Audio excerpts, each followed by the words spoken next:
I strategically picked my friendship bracelets so people couldn't so certain people can show their skills, capabilities, and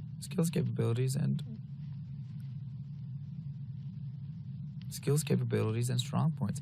Of course, I didn't want the first HOH. I already had enough enemies, so I needed somebody else to take power and start creating some enemies for themselves, which is exactly what happened. Sorry, Cody. After that, my HOH was pretty much flawless. After that, my HOH win was seemingly perfect. I made it a point to always have a house target and to have the numbers to accomplish goals. This did a few things. I knew people wanted me out, but as long as they believed they didn't have the numbers, I was untouchable. And also, as long as I could create a house target that was bigger than me, I was fine. Everybody looked for my advice, so I pretty much controlled every HOH after that. The only HOHs that I didn't control, I flipped the outcome. I controlled the outcome. I was the one who flipped the house to keep Christmas, and I was the one who flipped the house to keep Josh. After surviving the double eviction, I knew I had to change my strategy because after surviving the double eviction, I knew the pool for house targets was shrinking, so I needed to adjust my strategy, and I did.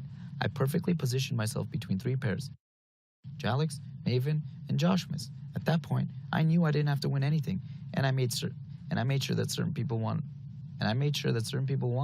and started taking shots. What?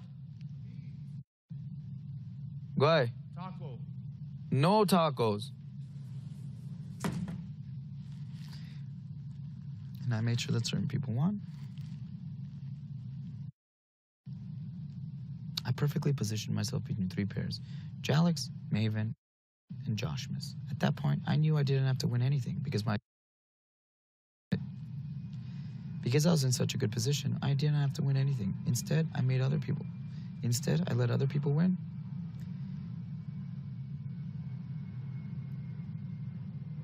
And they all just set their sights on each other.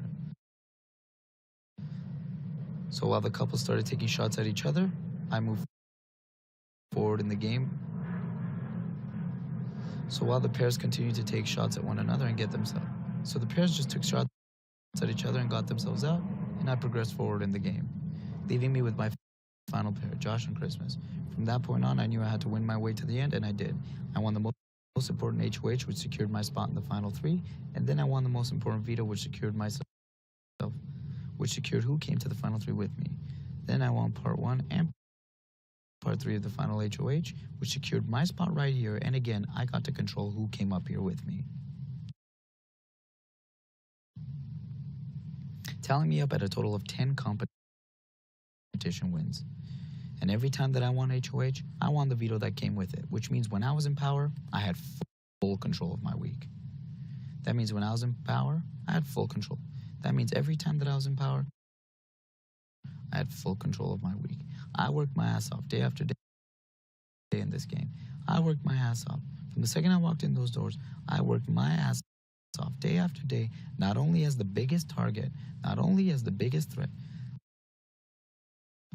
From the second I walked in those doors, I worked my ass off, not only as the most obvious target, not only as the biggest threat, but regardless if I was your friend, enemy, ally, or mentor, everybody always wanted to know either what I was thinking or what I was doing. And I still managed to fight my way to this position without even being touched, without ever being put on the block one single time.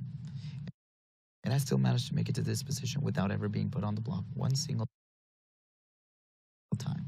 And that's not by luck. And that's not by friendship. That's by playing the hell out of Big Brother, which is exactly what I came back here to do. Thank you. Boom. I think that's money, dude. Talk about my comp wins, talk about